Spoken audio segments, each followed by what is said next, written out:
La famille, cellule de base de toute société humaine, est toujours protégée et encadrée par la loi dans chaque pays. Très souvent, la famille prend naissance avec un mariage. Quelle que soit sa forme, mariage coutumier, civil ou religieux, ou sa nature, mariage hétérogène ou homosexuel, la loi établit les conditions de son début et de sa fin. L'idéal est de voir un couple rester marié toute sa vie, quelles que soient les difficultés qu'il pourrait rencontrer. Mais la réalité est que environ 30% des mariages en Ontario finissent par un divorce. C'est pourquoi le réseau des chercheurs africaines, le RECAF, organise des sessions interactives dans les régions de Peel, Toronto et Durham pour le renforcement des capacités des immigrantes et immigrants francophones en droit de la famille. Le facilitateur invité pour la cause est Maître Gérard Lévesque.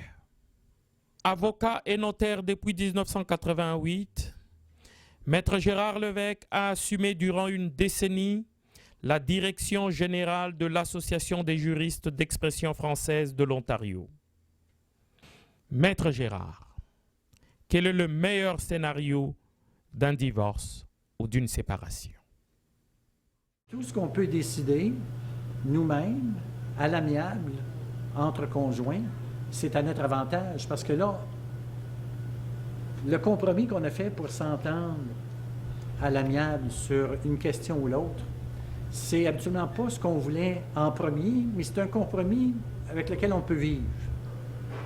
Alors, si on ne peut pas s'entendre, il y a des conseillers matrimoniaux, il y a des avocats, il y a des psychologues, il y a des services familiaux qui peuvent nous aider, mais en fin de compte, si on a bénéficié de l'aide de tout le monde et qu'il n'y a pas d'entente sur un aspect ou l'autre, que ce soit qui va garder l'enfant et est-ce que l'autre conjoint va avoir accès à l'enfant, si oui, quand, comment, qui va payer pour le fonctionnement de l'enfant, est-ce que ça va être les deux, est-ce que ça va être juste un, comment est-ce que ça va se faire? Alors, c'est plein de choses à décider. Comment les biens vont être partagés. Alors, si on ne peut pas s'entendre à l'amiable, là, on n'a pas le choix. Il faut avoir recours au système juridique et c'est le juge qui va décider de voir quel est le meilleur intérêt de l'enfant. Et si nous, on ne peut pas le voir, c'est ce que la Cour va devoir décider si vous demandez à la Cour de décider à votre place. C'est pas facile en droit familial de s'entendre à l'amiable sur toutes les questions qu'il faut décider entre deux conjoints lorsqu'il y a une séparation et ou un divorce. Comme nous le savons tous, un divorce coûte très cher. Est-il possible que quelqu'un demande lui-même son propre divorce sans l'aide d'un avocat? Oui, on peut faire soi-même son divorce. Les formulaires sont disponibles sur Internet. J'ai indiqué un lien là-dessus. Il y a des guides qu'on peut lire comment remplir les formulaires. Il y a beaucoup de choses de disponibles comme brochure. J'ai vu dans la touriste aujourd'hui qu'on vous remet une excellente présentation, les enfants du divorce. Plus un enfant est jeune, plus il risque d'être affecté si ses parents se séparent. Alors c'est important de préparer les enfants pour qu'ils ne pensent pas que c'est de leur faute si les parents ne sont pas en mesure de vivre ensemble. Et ça ne veut pas dire que le père ou la mère n'est pas moins intéressé à continuer à aider son enfant et va le supporter, mais ça va être dans une situation différente qu'auparavant.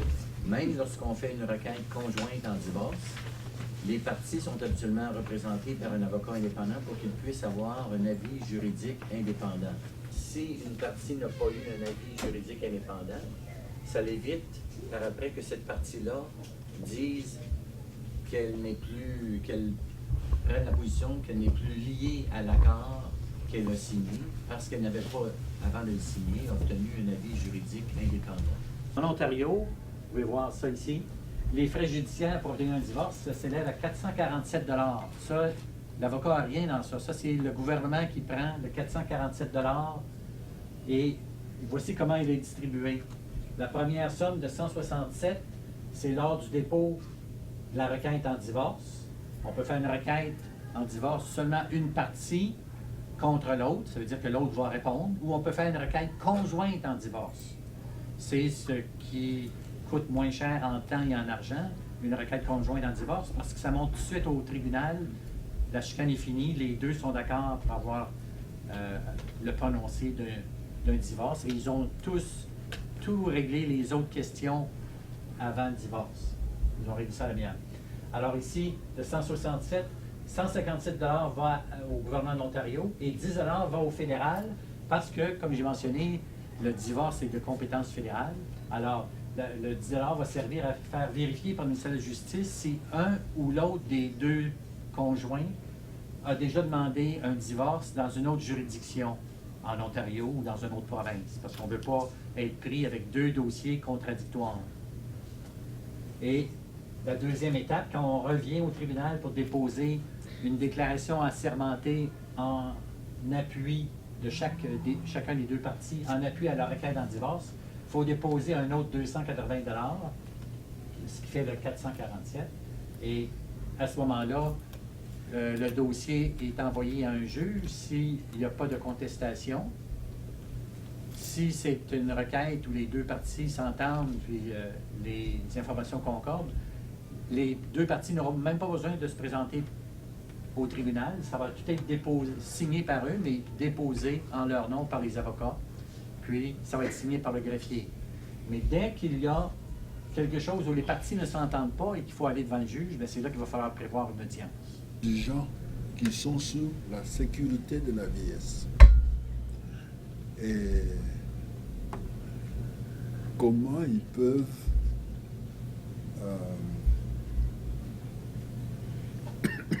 utiliser l'aide juridique s'ils ont des problèmes du point de vue juridique.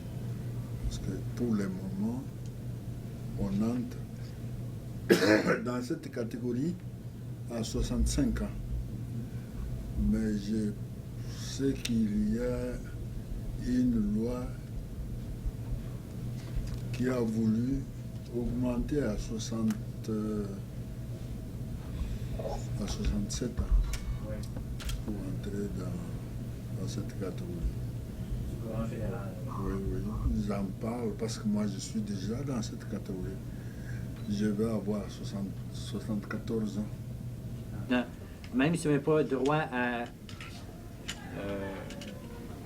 un avocat payé par le système d'aide juridique, il y a aussi un système d'exemption des frais judiciaires que vous pouvez considérer. Les frais judiciaires, c'est ce qu'on doit payer au tribunal quand on veut quelque chose. C'est pas ce qu'on paie à l'avocat qui prépare les documents. Alors, ça peut expliquer des fois pourquoi les factures d'avocats, en plus de leur travail, ils chargent dans leur déboursé pour se faire rembourser de ce qu'ils ont payé au tribunal lorsqu'ils ont déposé les documents. Si vous ne gagnez pas beaucoup d'argent, vous pouvez demander une exemption de payer les frais judiciaires. Et je ne l'ai pas mis ici, mais je le mettrai pour une prochaine session. Là aussi, il faut montrer qu'on vit sur une pension de vieillesse où on n'a pas de revenus autres que ce qui nous permet de payer notre logis et notre nourriture à chaque mois. Nous avons en Ontario un bureau des obligations familiales.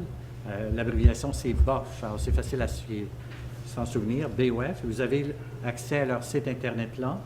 Alors, si il y a une séparation des époux et qu'un époux doit payer à l'autre époux une pension alimentaire, soit pour le conjoint, soit pour les enfants, le versement va se faire non pas directement d'un époux à l'autre, mais par l'entremise du bureau des obligations familiales.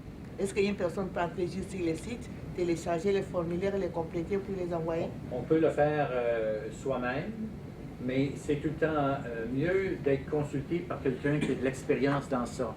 Alors, si vous ne pouvez pas ou vous ne voulez pas utiliser les services d'un avocat, vous pouvez au moins aller au centre d'information en droit familial du palais de justice de votre région pour qu'il revise votre formulaire avant que vous le déposiez. Parce que si vous le déposez et que ce n'est pas complet ou qu'il y a des erreurs dedans, bien, ça va vous coûter plus de temps à modifier le formulaire puis à le redéposer. Parce que l'autre partie a droit de répondre à ce formulaire-là et l'autre partie aussi peut consulter un avocat ou consulter les employés du centre d'information en droit familial dans tous les palais de justice. Alors, au minimum, c'est bon de montrer, si vous le faites par vous-même, est-ce que ça c'est complet, est-ce que j'ai fait des erreurs, est-ce que vous voyez des choses que je pourrais améliorer pour protéger mes droits et ceux de mes enfants. Si la personne quitte le Canada et on va dire, bon, la personne va dans un pays en voie de développement. Alors, le bureau peut aider, même si la personne qui doit payer déménage dans une autre province ou dans un autre pays. Est-ce qu'il y a des pays africains parmi ces pays-là? Moi, j'avais trouvé ça incroyable que l'Ontario avait signé un accord avec, je pense, le Zimbabwe, au moment où le système juridique du Zimbabwe n'avait pas beaucoup de crédibilité et qu'on n'avait pas d'accord avec aucun des pays francophones d'Afrique. Comme vous dites que si on fait un compromis entre les conjoints, supposons il y a des cas où la conjointe peut appeler la police et puis on prend le monsieur, on l'amène et puis on lui dit de ne pas arriver là où se trouve sa femme. Mais maintenant, si la femme maintenant elle reste là et trouve qu'elle seule ne peut pas, elle ne peut pas tout assumer, elle a des enfants et elle fait appel au monsieur. Qu'est-ce que le monsieur fait? Il retourne là où se trouve sa femme ou il doit suivre les... Il faut faire attention avec les plaintes d'allégations de violence parce que vu que les gouvernements et les services policiers ont une tolérance zéro, ils vont prendre des mesures immédiates pour, s'ils pensent ou s'ils ont une allégation crédible de violence, pour tenter d'arrêter et de prévenir la possibilité de violence. Il lui est interdit de communiquer avec elle. Si elle l'appelle, elle va être complice de sa violation, de son engagement de ne pas communiquer avec elle, parce qu'il s'est fait ordonner ou il a signé volontairement un engagement de ne pas communiquer, puis des fois c'est juste temporairement, tant que ça ne retourne pas en cours ou pour un certain nombre d'années, de jours ou de semaines, ou ça peut être d'une façon permanente. Alors, si elle a besoin d'aide, il faut qu'elle communique avec la couronne. Si elle veut vraiment que ce soit son ex-époux ou son époux ou son conjoint ou son ami ou n'importe qui, l'autre partie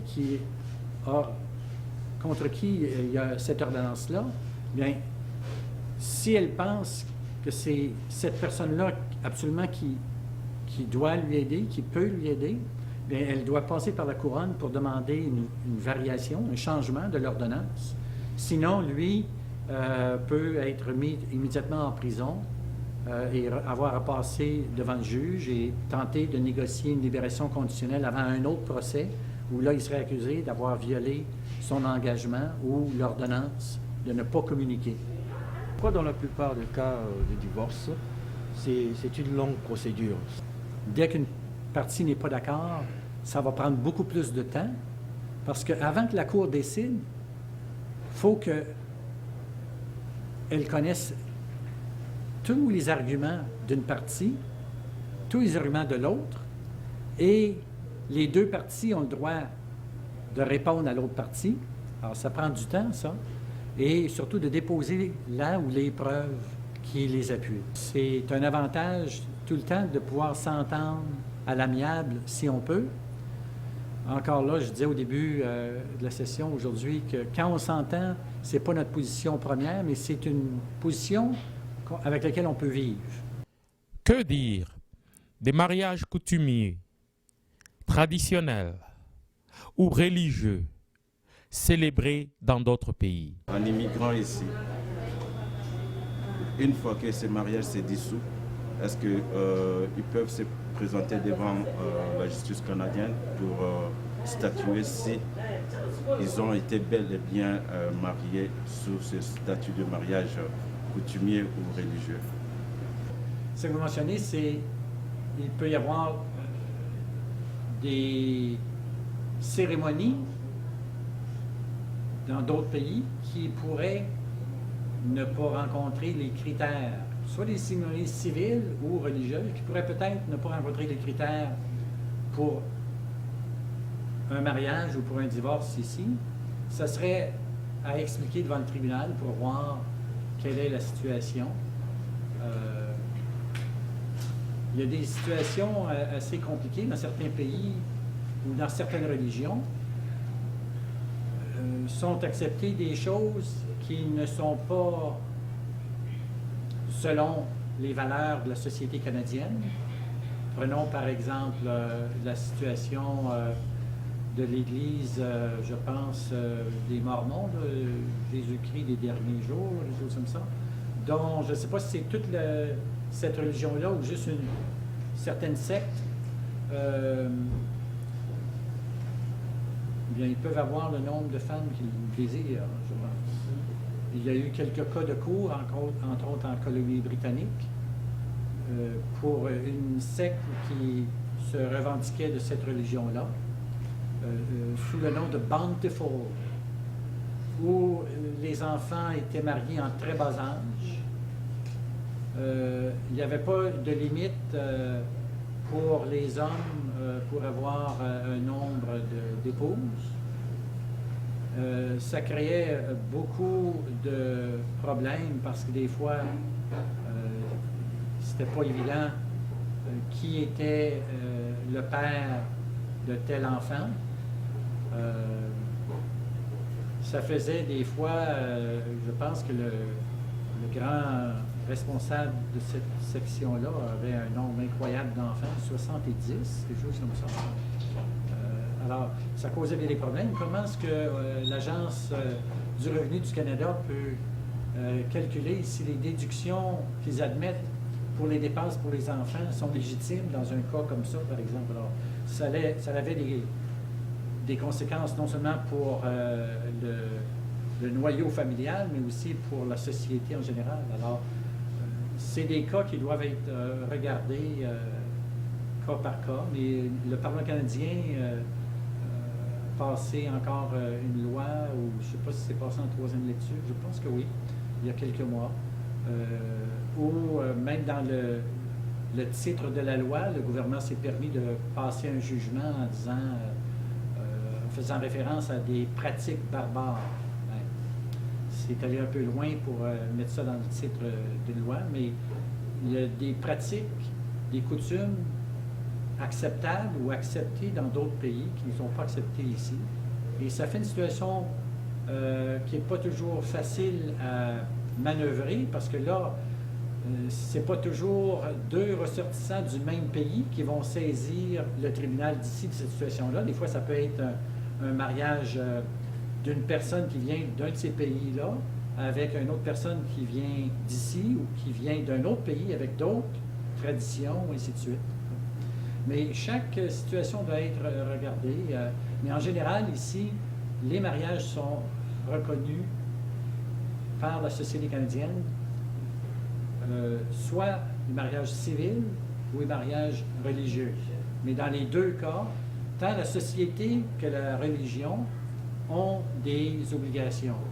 Quelles sont les étapes à franchir pour obtenir un divorce? Bien, avant le divorce, habituellement, on fait un accord de séparation pour décider si c'est possible, le plus possible de choses sur lesquelles on peut s'entendre.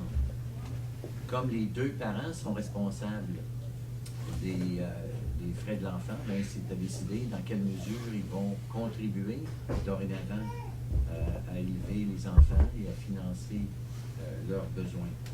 Alors, tout ça est discuté et confirmé ensuite dans un accord de séparation. Et s'il y a des éléments qui ne peuvent pas être discutés, mais là, ça va être à la Cour de trancher ces éléments-là. Si les gens ont été mariés, ça prend un jugement de la Cour pour qu'ils soient divorcés. Alors, bien les gens pensent que, vu qu'ils sont séparés, que c'est un divorce. Non. S'ils sont mariés, soit civilement, soit devant une religion, ça prend un jugement civil de la Cour pour qu'ils soient divorcés. Alors, même quand on est séparé, on n'est pas divorcé, et on peut être séparé et vivre sur le même toit. C'est une question de relation entre les parties. Si un couple n'a pas été marié civilement et qui vit une vie commune pendant longtemps, est-ce que concernant le divorce, la loi s'applique de la même façon? Le mariage, ça ne s'attrape pas. Dans le sens qu'on ne peut pas acquérir le mariage par une vie commune. Alors, on est des conjoints de fait, mais on n'est pas mariés. Quand il n'y a pas eu une cérémonie prévue par la loi, qui est soit présidée par un célébrant reconnu d'une religion quelconque, là, par la province, ou par un officier civil qui peut être un juge de paix, qui peut être n'importe qui est reconnu. Là. Alors c'est les deux façons dans toutes les provinces canadiennes où on peut être marié. Mais Maître Gérard, n'est-ce pas qu'il y a une disposition de la loi qui dit à peu près ce qui suit? Si une femme et un homme vivaient dans un même toit, sont considérés comme étant mariés. Mariés en common law, mais c'est pas marié. Ils ne peuvent pas obtenir un divorce s'ils n'ont jamais été mariés. Mais le tribunal a juridiction pour entendre leur doléance s'ils ont des droits sur lesquels ils ne peuvent pas s'entendre avec l'autre partie. Ça peut être s'ils ont des enfants ensemble, ça veut dire qu'ils ont non seulement des droits, mais des responsabilités. S'ils n'ont pas d'enfants, des fois, c'est des droits ou des responsabilités vis-à-vis l'autre conjoint, parce qu'ils se sont aidés mutuellement, tout comme s'ils étaient mariés, mais ils n'étaient pas mariés. Mais ils ne peuvent pas obtenir le divorce, parce que le mariage n'a jamais été célébré. Mais ils ont quand même d'autres droits et d'autres responsabilités. Il y a un problème pertinent dans la communauté, c'est le partage de biens après le divorce. Ce qui arrive le plus souvent, c'est que les femmes en général ne sont pas très informées sur le partage de biens. Voici le cas, par exemple, il y a le mari qui est installé ici depuis, et la femme arrive l'instant d'après. Ils sont mariés pendant un moment, après le mariage, divorce, échoue. Alors, qu'est-ce que la loi dit en fonction du partage de biens? Où le mari est d'abord installé, qui a acquis un bien, et la femme vient après. En règle générale, c'est un partage 50-50 sur les biens, pour la vie du mariage. Mais si c'est inéquitable pour une bonne raison, c'est aux parties à l'argumenter, soit lors des discussions pour l'accord de séparation, soit pour l'ordonnance qu'on souhaite avoir en cours. Et c'est réellement du cas par cas, parce qu'il faut prendre en considération toutes les situations possibles. Y a-t-il une différence entre les droits des familles africaines et les droits des familles ici au Canada, selon votre expérience et selon vos recherches? Oui, on est sujet à la législation du pays où on demeure. Alors, lorsqu'on est en Afrique, ou en Europe, ou aux États-Unis, on est sujet aux lois de ces pays-là et à l'interprétation du droit qu'en fait les tribunaux. Il y a 8 ans, quand j'ai commencé à aller à chaque mois en Alberta, j'ai donné une séance d'information à ce qui s'appelle le Centre d'accueil des nouveaux arrivants francophones à Calgary. J'ai été surpris de voir la diversité des francophones à Calgary. C'est un peu comme Toronto, il y a des francophones de partout. J'en avais de l'île Maurice, de l'île La Réunion, j'en avais de presque tous les pays francophones d'Afrique et de quelques-uns de l'Europe. Et j'ai eu une question un petit peu comme ça quand j'ai parlé des testaments, parce qu'il y a un